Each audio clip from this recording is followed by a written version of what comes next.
Tuluyan ng nakapagpiyansa sa Sandigan Bayan si Senator Jinggoy Estrada kasunod nga ng inihayang warrant of arrest laban sa kanya ng Sandigan Bayan 2nd Division dahil sa kasong paglabag sa Republic Act No. 3019 o mas kilala sa Anti-Graft and Corrupt Practices. Ayon sa legal counsel ng senador na si Attorney Noel Estrella, nagkaroon daw ng gulatan sa naging filing ng kaso laban sa kanyang kliyente. I'm just wondering about the timing. Timing. Oo. Because I'm just wondering about the timing because normally you would be given a copy of the resolution so you can answer it, di ba? okay, yun yung wala kayo.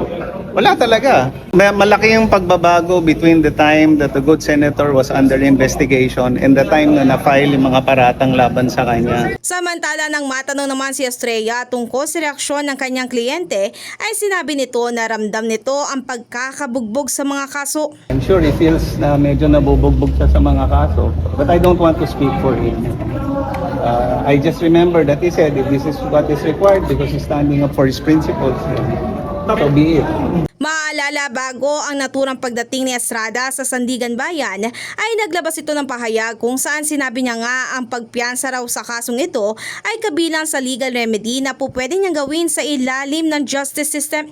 Intensyon naman din ng senador na gamitin lahat ng legal remedies na po pwede niyang magawa para madepensahan ng kanyang sarili at maging malinis ang kanyang pangalan.